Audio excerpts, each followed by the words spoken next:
Hello, everyone. Welcome back to Mindset Matters. I have Jordan with me for another episode of He Said, She Said. Hello, How you Jordan. doing, Vic? Good to see you I'm again. How's good. things? Good to see. Yeah, things are good. Can't complain. We do have snow today, but otherwise, living life. How about you? So What's new? I feel like last time we were on here, I was bragging about the weather. Mm-hmm. Just for those who aren't too familiar with Australia, it is 12 degrees outside here. So this is technically Australia's late fall. It's getting close to winter around here. Okay. So where I am in Victoria, it is kind of cold, and it's crazy how quick you acclimatize. Like 12 degrees feels really cold here right now. So Yeah. it's a different life here than I've been used to the last several months. So it's Yeah, crazy. crazy. Yeah, I remember that actually when I was in France, like the winter in Toulon, which is like south of France, Right. sunny, beautiful. It was like a chilly 10 degrees, so pretty windy and like chilly, but the sun was shining. I was like, I could literally live here forever because our Yeah. winters are just so brutal. Yeah. Different ball game. Yeah, Yeah. I'm not missing the snow. All my students Yeah. here ask me like, "Oh, but like don't you miss the snow?" I'm like, Mm. "Snow's fun for the first day that it snows, but when you're shoveling it or you're getting it in your boots, like, no, I do not miss the snow in any way."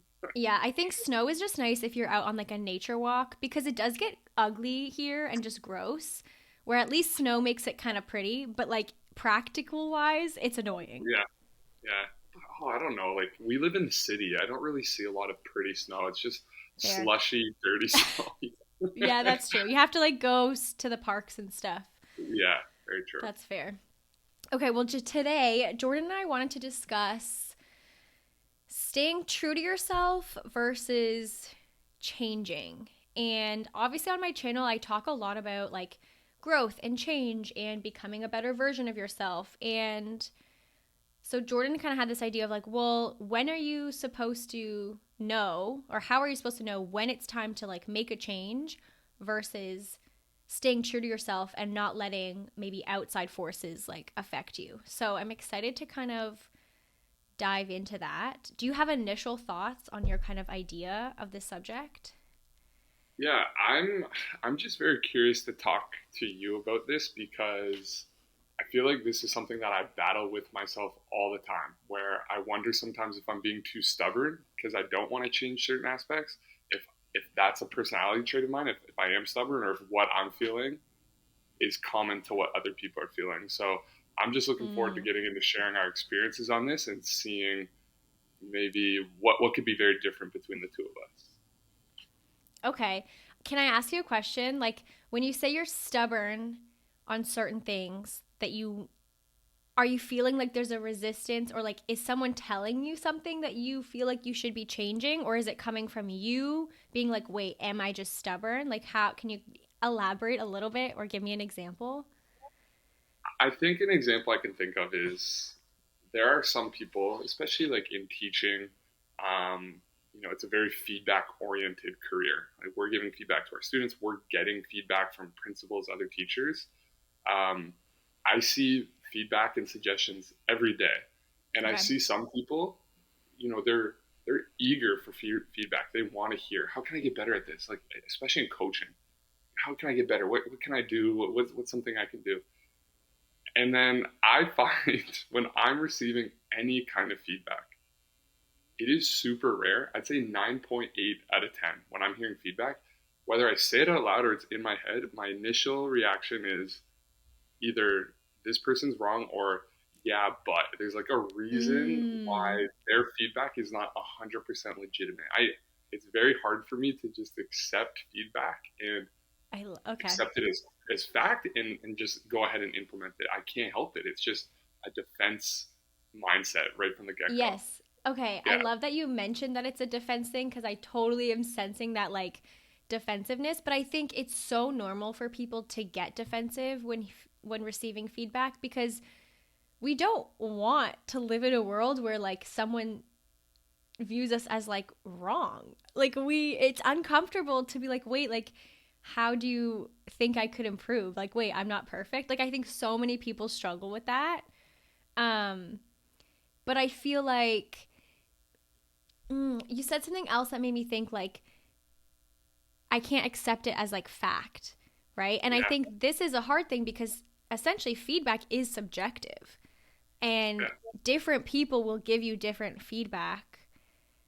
So in a way, it's not necessarily fact, but I Yeah. do feel like there's always room for improvement. Yeah.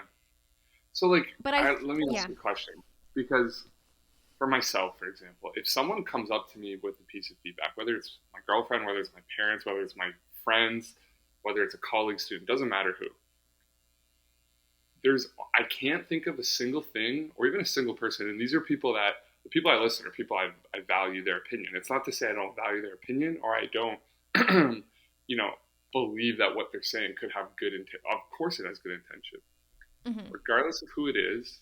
I can't think of a single person where I'm just gonna believe what they say off the bat. Like I feel like I need to be proven. Like there needs to be Mm, like an essay. There needs to be a fact, a supporting thought and some analysis around there as to why that's yeah. right. And I'm not just gonna accept advice at face value.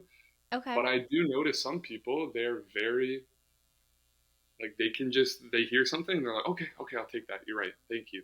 And I'm Mm, like, I'm never gonna be that way, I don't think. Like how yeah. are you similar to that? Okay. You know what I think is important though in this? I think there needs to be a balance because actually I recorded an episode on like being impressionable, and that will go out, probably will be out by the time this is out, but it's like this idea of sometimes we're too impressionable and someone will say something and we'll be like, "Oh yeah, okay." And then we just do it without critically thinking like, "Wait, is this actually true for me?" So, I think what you're saying is like I think from most of our conversations, like you are generally more of like an analytical thinker in general. So it makes sense to me that you are like, okay, I need like reasons, or I need like proof, or you know, can you give me a solid example of like how this is the case, right? And I think some people are on the opposite of like they're just like fully people pleasers and they want to do everything for everyone, that they don't actually critically analyze feedback, they'll just do it. And I don't think that's like the best way necessarily to be either.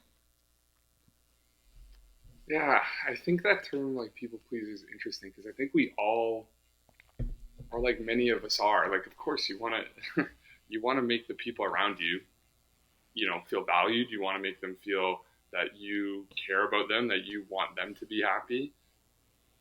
But like I think of like the motivation of why some people want to change. And it's Mm-hmm. like I think that there are some like I think all of us have that like intrinsic want to feel valued, to feel accepted, and like we want to impress the people around us. So I do like I don't know. Have you encountered someone where they just don't care about that at all? They don't care what people think about them because people like to say I don't care what people think, but everyone wants to feel accepted or appreciated around them.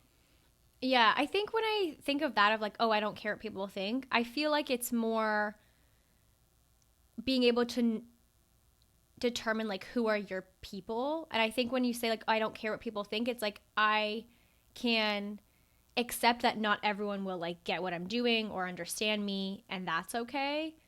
But in terms of like not caring at all what anyone thinks, yeah, I kind of agree with you where it's like we all care to some extent how we're perceived because we want to be perceived as a loving partner or a good friend or a good teacher, whatever it is. Like we do want to be perceived overall in a positive way. And I don't think it's necessarily like great to just be like, "Oh, well, I don't care." Like as if feedback means nothing to you. Yeah, yeah, I agree with that, but it's almost interesting because it's like the people that you spend the most time with. Like I think of my parents, for example. Like they are no matter what, no matter who I've met in my life. At the end of the day, I always go back to those two people as like my two people to really bounce ideas off. If I'm going through a really tough decision, hey, am I going to move across the world? Am I going to take this job? They're the people that I want to hear their opinion. And the reason Mm. why I think, and like thinking about this episode, I was reflecting on this. They're the most comfortable I'm with to truly push back on. So if they give me advice Mm. and they say, hey, we think you should do this, I don't feel like I have to mince words with them. to be like, no, I think this is wrong because this is what I want to do.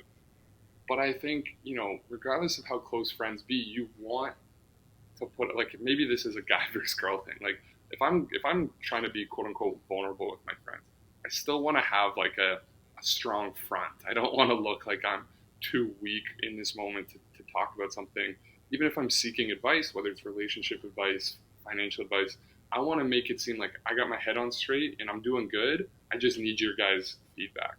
Mm. So I don't feel like I can totally push back or I can fully open up. With parents, you know, I feel like that's the only space I can really be like truly, okay, I'm Like your struggling with guard this, is but what about down. this? Yeah, yeah. I don't know. Is that Okay. similar for you?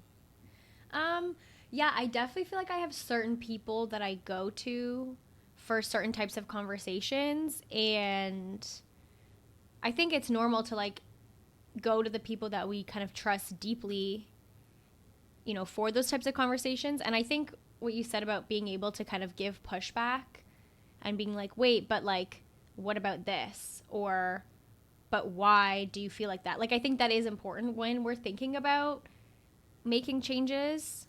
Um, and then the other thing that you mentioned earlier is like this intrinsic desire to either be liked or be perceived well. And I think that makes me think of like the desire to actually make changes, right? Is it coming from intrinsically, like you receive feedback and you think, okay, I could see why this, or you, let's say you keep getting the same feedback, like that something is maybe a negative habit or something you could improve on. I mean, if one person tells you, maybe you don't have to listen to it. But if you keep getting that feedback by like different people, and it's like, okay, at this point, 5 people have kind of mentioned this thing, like it's pretty obvious that maybe I'm not the best listener or whatever that thing is, then I think that's a time to be like, okay, maybe this is something I could improve.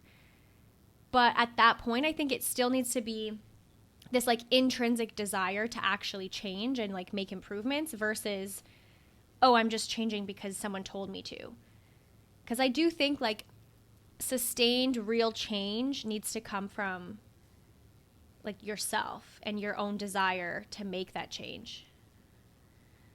Yeah, I agree.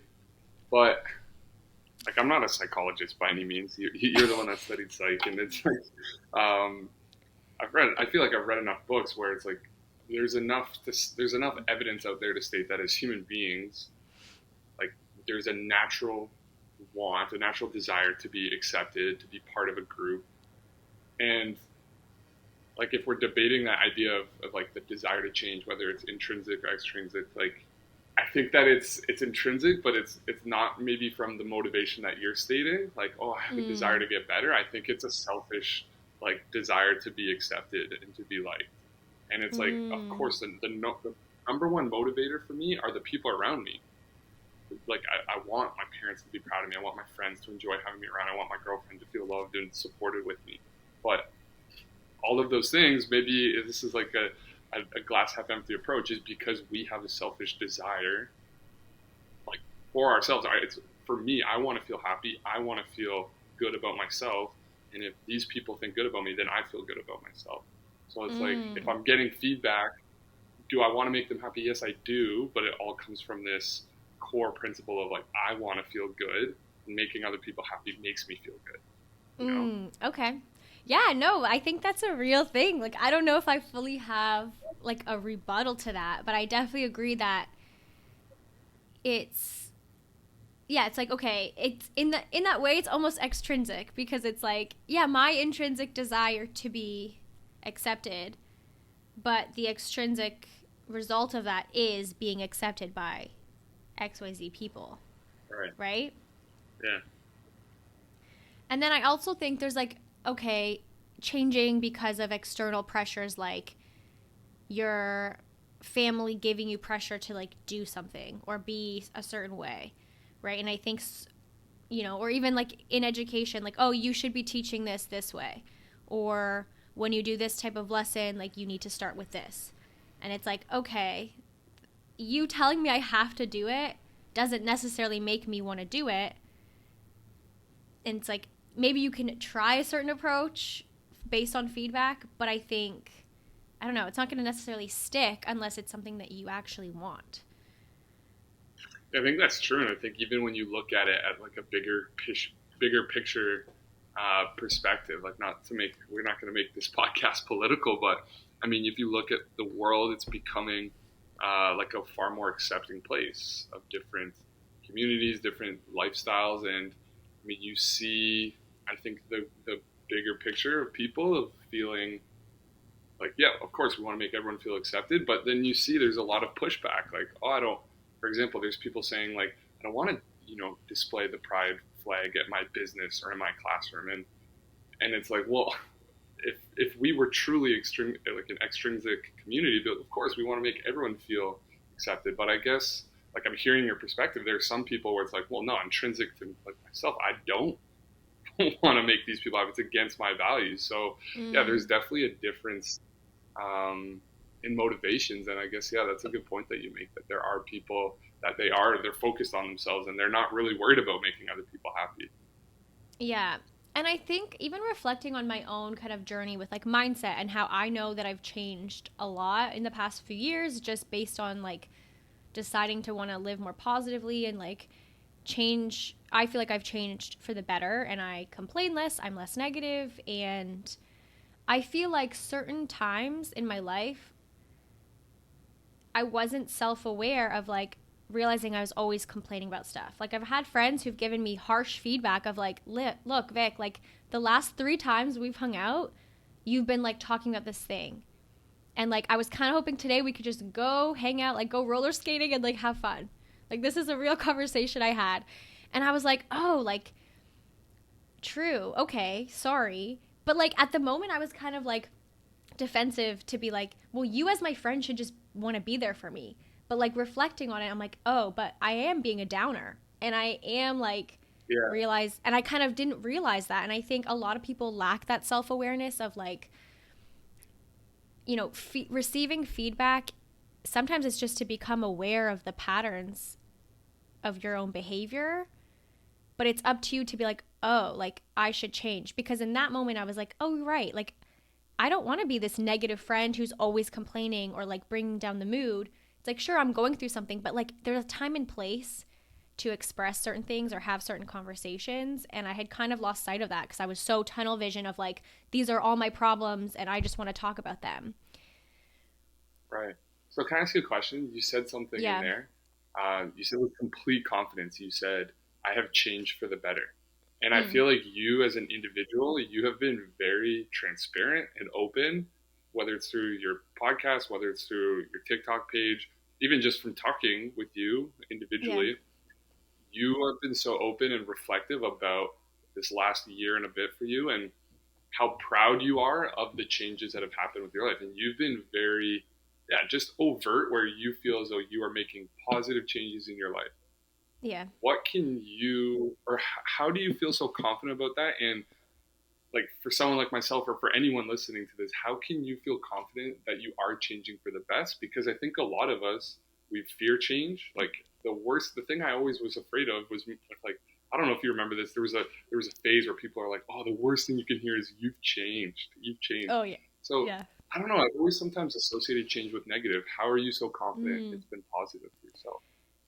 Well, I think it comes down to like just how I feel in my life. Like if you are in a happy place in your life and you feel like things are going well, you feel like you have healthy relationships, you feel like overall optimistic about life. Like I feel like that is overall being in a good place. And you might not always feel super happy. I'm not sugarcoating that, like having ups and downs, whatever. But I think like reflecting on how I felt about myself, how I felt about my relationships and friendships, like going back a couple years, I wasn't feeling aligned. I wasn't feeling happy. I wasn't feeling like, I was feeling a bit lost. And there's so many different reasons for that, I think.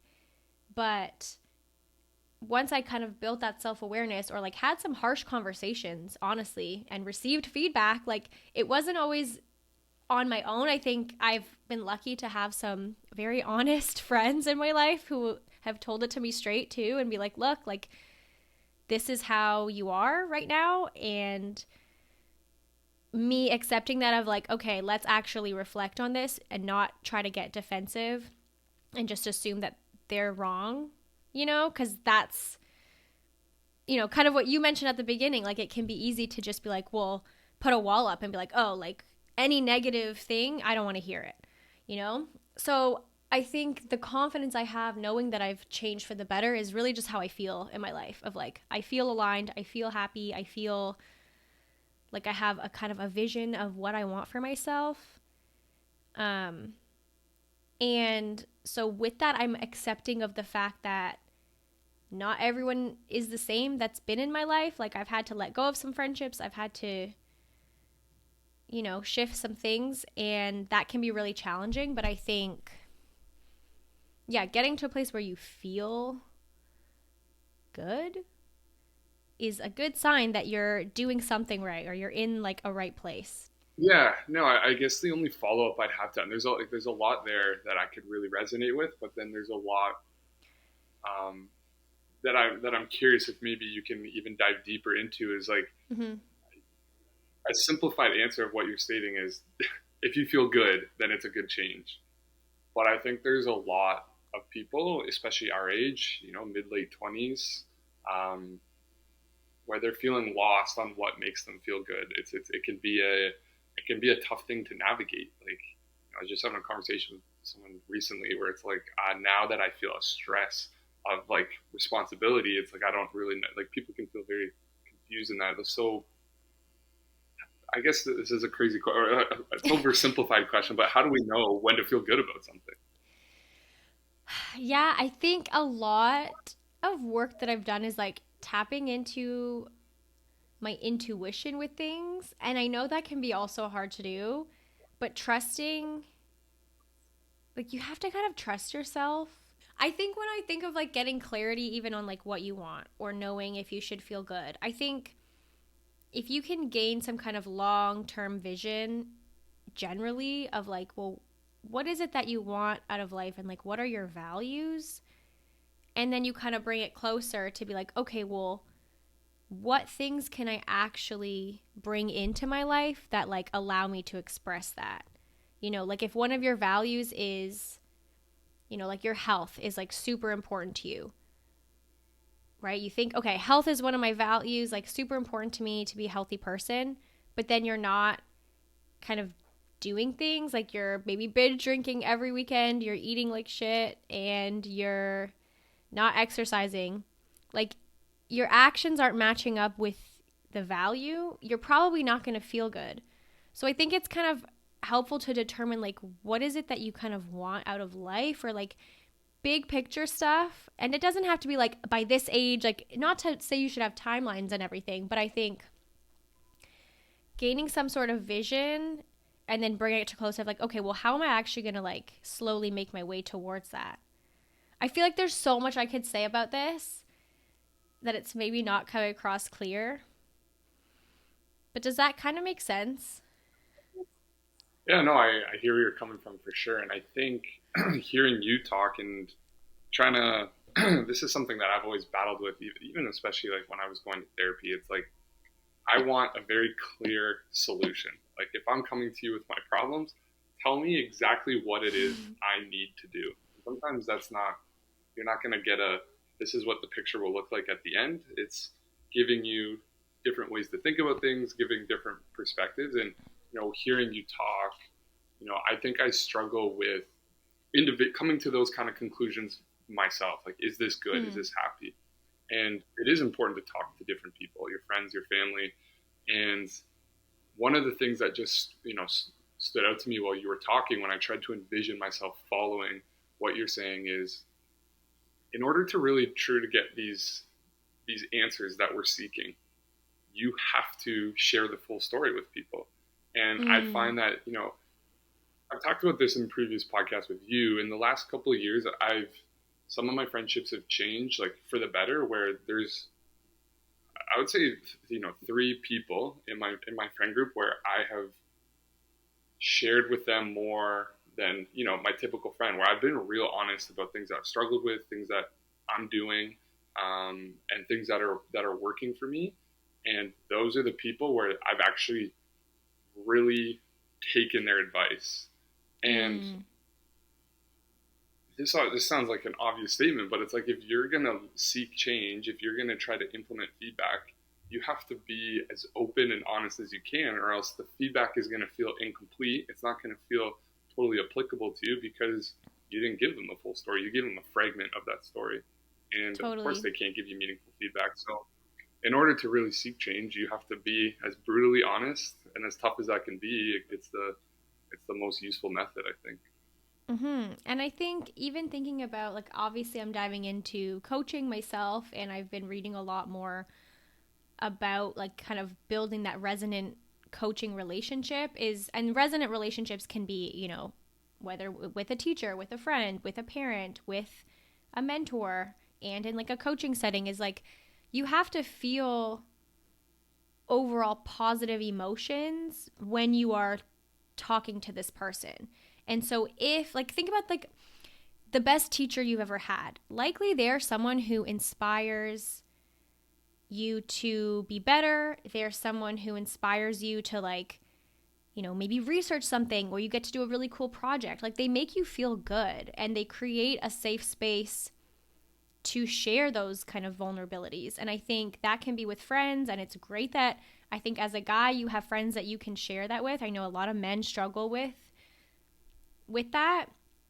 And so I think, yeah, it's like having those relationships where you feel like you can be yourself and you feel like you can share, like, look, this is what I think I want to change, or this is feedback that I've received. How do you feel about this? Right? And it's asking those people we trust because we know that we actually value their opinion versus hearing it from some Yeah. random teacher feedback. That's when the wall's going to go up of like, well, what does this person know?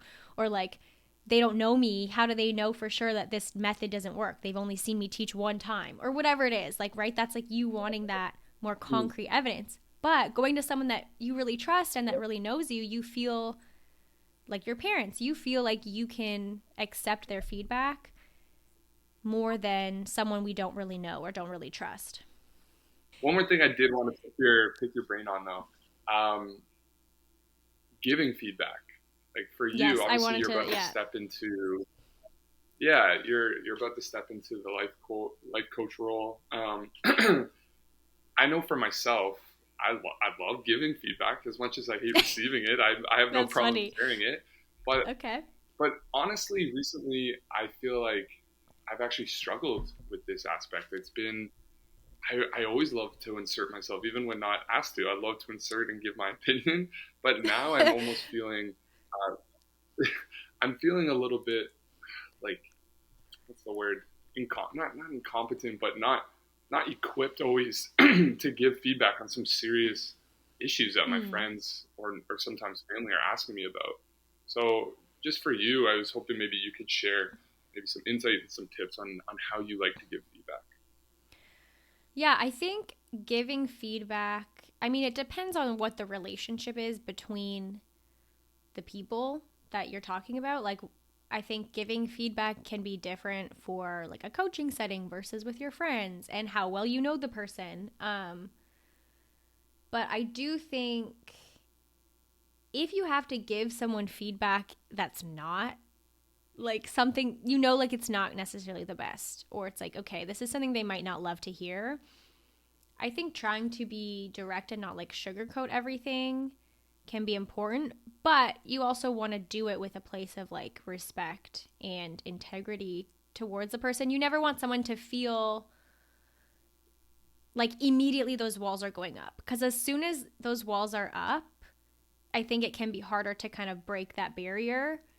Um, but I don't know. It's important to also be honest and consider like the time and place of like how you're giving that feedback or what that looks like. But I think a technique or something that I think is important is learning to ask the right questions so that the person can kind of reflect on it themselves. Because if me telling you like, hey, I've noticed this thing, like what are your initial thoughts?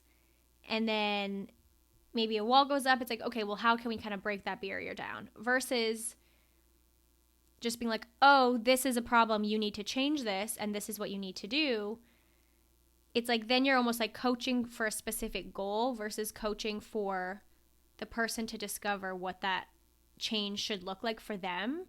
Yeah, I really like what you said there. I really like what you said there in terms of the like asking questions to allow the person to truly work through their thoughts.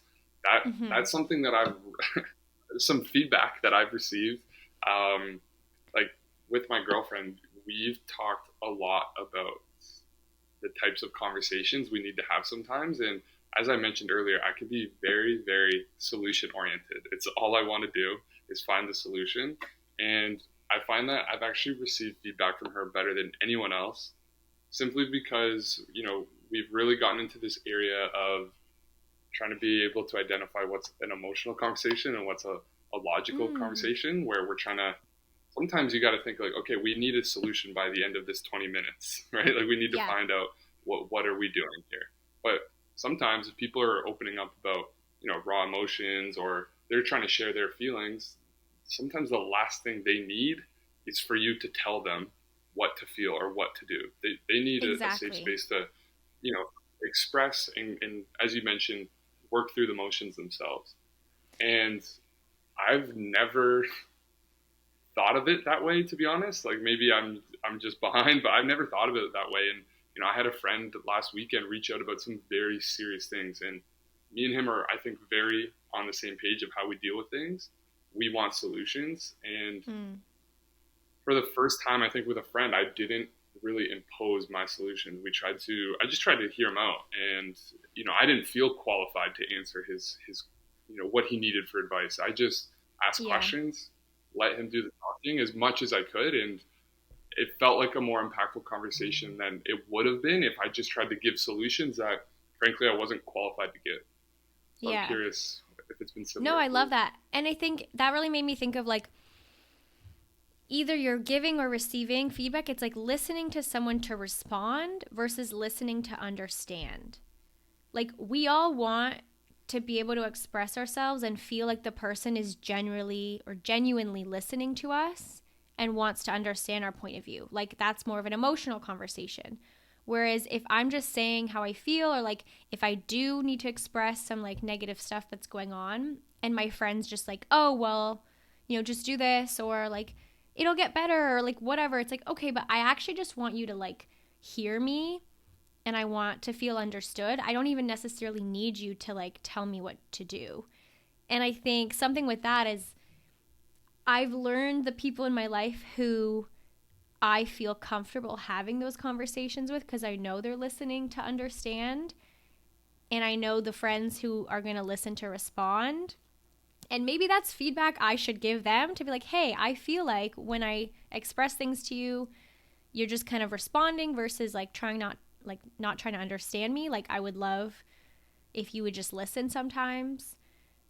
And I think that's feedback I could definitely give. And I think it's okay not to shy away from those conversations too. If you feel like you just need to vent and the people in your life aren't listening, I think it's okay to be like, hey, this is how I want to express myself. And if you can just receive what I'm saying and like just genuinely listen to me and kind of ask me questions and Yeah, show me that you understand, then like that's what I need from you. yeah, and I think what's important is identifying that as early in the conversation as you can, because sometimes it is what I refer like a logical conversation. Like, hey, we can express how we're feeling, but at the end of the day, we need to come to a solution. So, Mm, we have to be direct with what that solution is, because as yes. you mentioned earlier, there's sometimes like what you mentioned with some of your friends, like we can't just always be in our feels and talking about how hard this is. Sometimes we got to take a step forward. But Yeah. often I find if it's going to be your first time discussing something, you do need to just have an emotional conversation. You got to share how you're feeling. That other person has to hear how you're feeling. And if you can have that, and if you can really identify and separate the emotional part of the conversation to the logistical part of the conversation, I think that makes it a lot easier to give feedback that's going to be meaningful to that person, where they can feel heard, but then they can also feel as though if they're seeking a solution, they can get that solution. Yeah. Yeah, I love that. I love that you guys do that. I think that's a great distinction of like, yeah, logical versus emotional. And yeah, I think that's a great way to do it. Do we have any other thoughts on this? I feel like we kind of covered the bases of what we were thinking. Yeah, I have a question. You can decide if Okay. you want to include this or not. It's kind of off topic. If you want to cut this out, I will not be upset. But I saw a TikTok from you the other day, just being very vulnerable with it, having a tough day. You were having a tough Yeah. go. And yeah, I was just curious. Like we talked about this last podcast, about you promoting the real positive, things about your life coach coming out. You got your webinar coming out.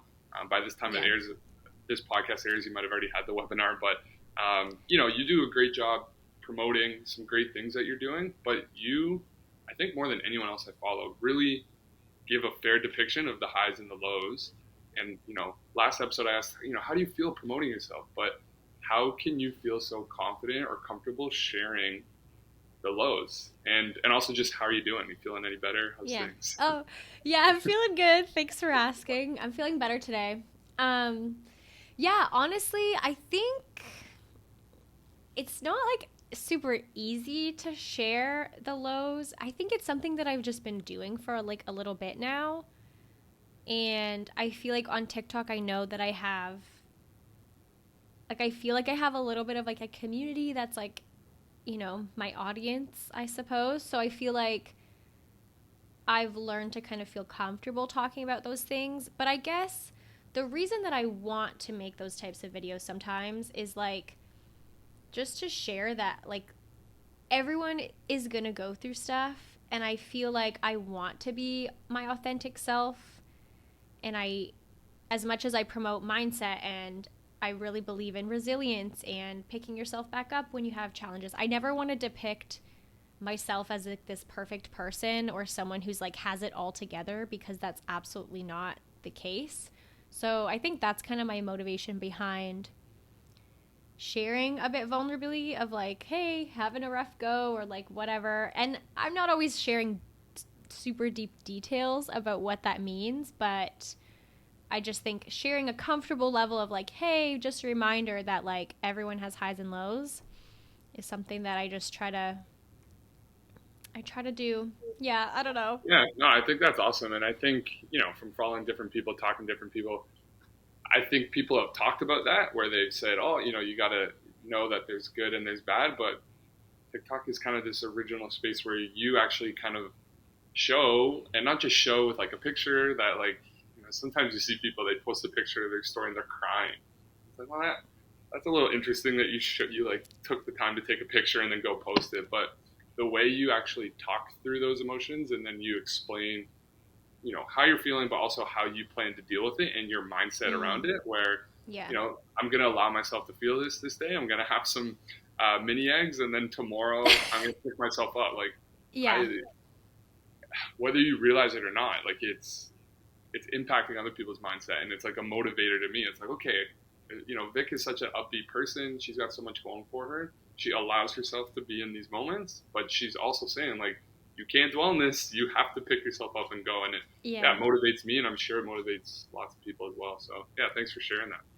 Well, thanks for that feedback, Jordan. Go. Okay, the one thing I'll say, Jordan always gives me positive feedback. So I love that from him.